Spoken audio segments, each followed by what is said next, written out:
Let's talk about positive thinking, and not about the benefits of positive thinking, because if you found my website or Facebook page, then you already know what most of the benefits are. And you probably also know that positive thinking and a positive outlook on life in general is not a switch that we either have it or we don't have it. It's more of a continuum, and we're always at some point on that continuum. And you probably also know that we can go up and down through the course of the day, through the course of the week, as different things happen. Now, it's probably true to say that we shouldn't let outside events influence us, but we all have days when things just go completely wrong against our control, and it's really difficult sometimes not to allow those things to have any effect on us, and it can knock us down the scale a little bit. So having ways to bring us to, first of all, recognise that actually, and then to have ways to bring us back up that scale towards the positive end is a really useful thing. What I want to talk about today is the structure of positive thinking. And it does have a structure in the same way that language does. And when it comes to language, we call that structure sentences and paragraphs and punctuation. We call the overall name we give to it is grammar. And while it's true to say that we can communicate without knowing anything about grammar, understanding a little bit about it makes our communication better. And it's the same with positive thinking. If we understand a little bit about how the structure of it works, it means that if we do find ourselves slipping down that scale a little bit, we can understand how that's happened and we can help ourselves to get back to where we want to be. It also gives us some great tools for influencing other people. There are lots of different elements that make up the structure of positive thinking, but you don't need to know all of them, but it can be useful to have a couple of little techniques and tools in your toolkit. So what I want to look at right now is a very simple pattern, and probably the easiest way for me to communicate this to you, instead of trying to explain how it happens, is just to give you a few examples. This is a fill in the blanks pattern in the style of the old TV show Blankety Blank, if you're old enough to remember that. And the basic pattern is it better to focus on blank, or would it be better to focus on blank? And let me give you an example. Let's say that I'm out driving in my car on the way to a really important meeting. It's pouring down with rain and I get a puncture. I get out of the car and look in the boot and find that my spare wheel's flat as well. And so I reach for my mobile to call the AA, and I find out that I've left my phone at home. And at this stage, it'd be really easy for me to get into a funk. So what I do is I apply the pattern. Is it better to focus on everything that's going wrong? Or would it be better to focus on what options do I have here? Now, there's a couple of little subtleties there. The first thing to be aware of is that I didn't try to address all of the different elements of what's gone wrong. I just lumped them into one thing. I just said, is it better to focus on all of the things that are going wrong? Instead of thinking about the not having a spare, the wheel being flat, going to be late for my meeting, pouring with rain, haven't got a phone. Because if I bring all of those things into my awareness, it just sounds like there's lots of problems going on. And in fact, there's only one problem, and that problem is things haven't gone the way that I want them to. So I lump them into one thing. Is it better to focus on what's going wrong here? What you could also do in that situation is just pick on one of them and ignore the rest. Is it better to focus on the fact that I've got a puncture, or would it be better to focus on?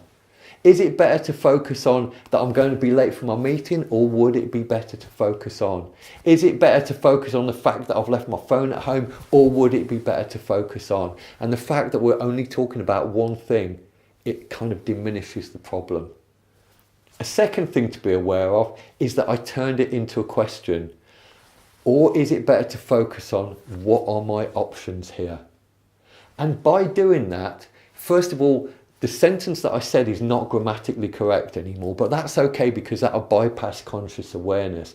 But asking questions opens up possibilities, and especially powerful questions are like, what are my options here? Because it just implies that I have options, and our brain likes to answer questions. So if we start asking powerful questions, it will go off and try and find the answer for us. So the whole sentence was very simple. Is it better to focus on the fact that everything seems to be going wrong, or would it be better to focus on what are my options here, or what are my choices here, or how can I get creative in my thinking to come up with a solution to this? And each one of these little things that I tag on the end is going to open up my creative thinking and bring me a step closer to a solution. Here's another example, and this time this is how you can influence other people. It's aimed at the examples from the network marketing industry, and don't worry if you don't work in that industry because you'll understand how it works anyway.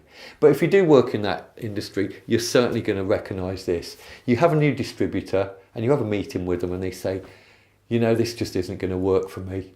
There's already so many people doing this in the area and I just can't find people to talk to. And when I do get in front of people, they just say no to me and I forget what I'm saying. You know, this, I should call it a day because this isn't going to work for me. And if you try to address each one of those points, you're just in for a whole world of pain. So applying the pattern, you might say something like, you know, I understand that it can be really frustrating when you start to do this. But is it better to focus on all these things that you can't control, or would it be better to focus on the things that you do have control over? Or you might say, is it better to focus on how many people are already doing this business in the area, or would it be better to focus on how can you come up with creative ideas to find new people to talk to? Or is it better to focus on how many people have said no to you in the past? Or would it be better to focus on how can you increase your skills so that when you do get to talk to people, they're more likely to say yes? The things that you say don't have to make sense, they just have to sound plausible. And I'm giving away all my hypnosis secrets here.